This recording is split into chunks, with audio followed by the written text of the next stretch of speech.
ओम नमो भगवते वासुदेवाय। श्रीमद्भागवत महापुराण की कथा। कृष्णं नारायणं वन्दे, कृष्णं वन्दे व्रजप्रियम्, कृष्णं द्वैपायनं वन्दे, कृष्णं वन्दे पृथासुतम्।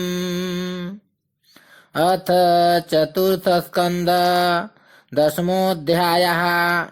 उत्तम का मारा जाना, ध्रुव का यक्षों के साथ युद्ध। बोलो वृंदावन बिहारी लाल की जय। श्री मैत्रेय जी कहते हैं कि विदुर जी, ध्रुव ने प्रजापति शिशुमार की पुत्री भ्रमि के साथ विवाह किया। उससे उनके कल्प और वत्सर नाम के 2 पुत्र हुए। महाबली ध्रुव की दूसरी स्त्री वायुपुत्री इला थी। उससे उनके उत्कल नाम के 1 पुत्र और 1 कन्या रत्न का जन्म हुआ। उत्तम का अभी विवाह नहीं हुआ था कि एक दिन शिकार खेलते समय उसे हिमालय पर्वत पर एक बलवान यक्ष ने मार डाला। उसके साथ उसकी माता भी परलोक सिधार गई। ध्रुव ने जब भाई के मारे जाने का समाचार सुना तो क्रोध से, शोक और उद्योग से भरकर एक विजय प्रद रथ पर सवार हो यक्षों के देश में जा पहुंचे। उन्होंने उत्तर दिशा में जाकर हिमालय की घाटी में यक्षों से भरी हुई अलकापुरी देखी। उसमें अनेकों भूत प्रेत पिशाच आदि रुद्रानुचर रहते थे। विदुर जी, वहां पहुंचकर महाबाहु ध्रुव ने अपना शंख बजाया तथा संपूर्ण आकाश और दिशाओं को गुंजा दिया। उस शंख ध्वनि से यक्ष पत्नियां बहुत ही डर गई। उनकी आंखें भय से कातर हो उठी। वीरवर विदुर जी, महाबलवान यक्ष वीरों को वह शंखनाद सहन न हुआ, इसलिए वे तरह तरह के अस्त्र शस्त्र लेकर नगर के बाहर निकल आए और ध्रुव पर टूट पड़े। महारथी ध्रुव प्रचंड धनुर्धर थे। उन्होंने एक ही साथ उनमें से प्रत्येक को 3-3 बाण मारे। उन सभी ने जब अपने अपने मस्तकों में 3-3 बाण लगे देखे, तब उन्हें यह विश्वास हो गया कि हमारी हार अवश्य होगी। वे ध्रुव जी के इस अद्भुत पराक्रम की प्रशंसा करने लगे।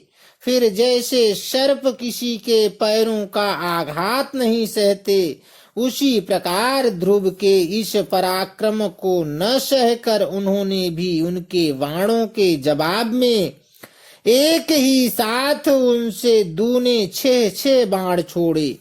यक्षों की संख्या 13 आयुत 1,30,000 थी। उन्होंने ध्रुव जी का बदला लेने के लिए अत्यंत कुपित होकर रथ और सारथी के सहित उन पर परिघ, खड्ग, प्रास, त्रिशूल, फरसा, शक्ति, रिष्टि, भुशुंडी तथा चित्र विचित्र पंखदार बाणों की वर्षा की। इस भीषण शस्त्र वर्षा से ध्रुव जी बिल्कुल ढक गए।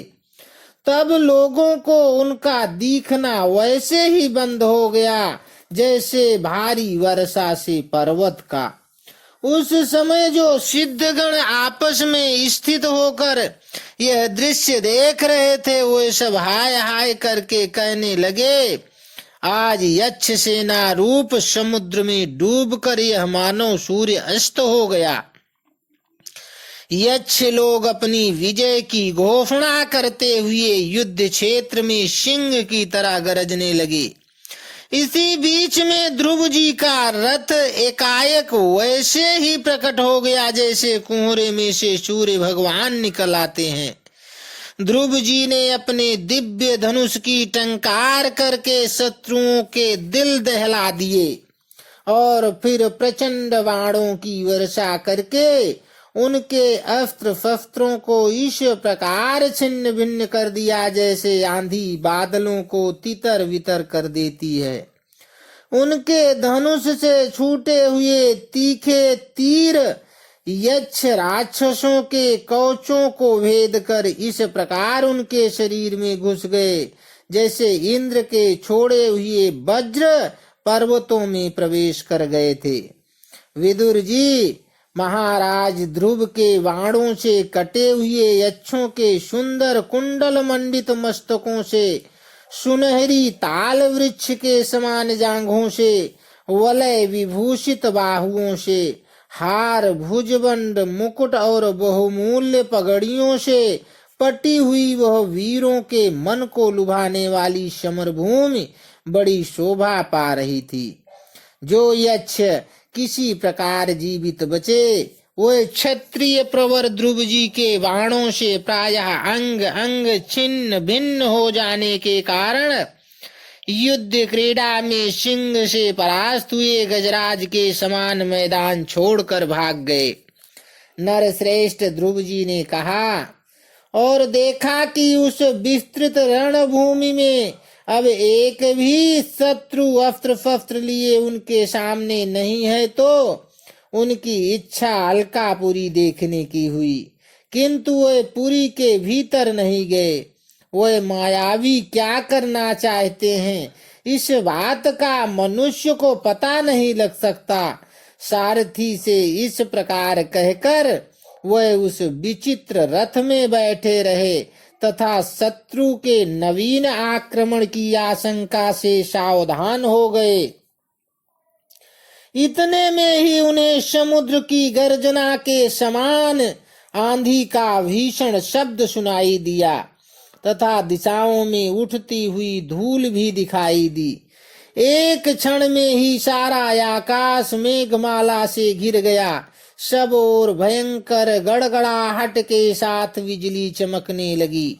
निष्पाप विदुर जी, उन बादलों से खून, कफ, पीप, विष्ठा, मूत्र एवं चर्बी की वर्षा होने लगी और ध्रुव जी के आगे आकाश से बहुत से धड़ गिरने लगे। फिर आकाश में एक पर्वत दिखाई दिया और सभी दिशाओं में पत्थरों की वर्षा के साथ गदा, परिघ, तलवार और मूसल गिरने लगे। उन्होंने देखा कि बहुत से सर्प वज्र की तरह फुफकार मारते रोषपूर्ण नेत्रों से आग की चिंगारियां उगलने आ रहे हैं। झुंड के झुंड मतवाले हाथी, सिंह और बाघ भी दौड़े आ रहे हैं। प्रलय काल के समान भयंकर समुद्र अपनी उत्ताल तरंगों से पृथ्वी को सब ओर से डुबाता हुआ बड़ी भीषण गर्जना के साथ उनकी ओर बढ़ रहा है। क्रूर स्वभाव असुरों ने अपनी असुरी माया से ऐसे ही बहुत से कौतुक दिखलाए जिनसे कायरों के मन कांप सकते थे। ध्रुव जी पर असुरों ने अपनी दुस्तर माया फैलाई है। यह सुनकर वहां कुछ मुनियों ने आकर उनके लिए मंगल कामना की। मुनियों ने कहा कि उत्तान पाद नंदन ध्रुव, शरणागत भय भंजन सार्गपाणी भगवान नारायण तुम्हारे शत्रुओं का संहार करें। भगवान का तो नाम ही ऐसा है जिसके सुनने और कीर्तन करने मात्र से मनुष्य दुस्तर मृत्यु के मुख से अनायास ही बच जाता है।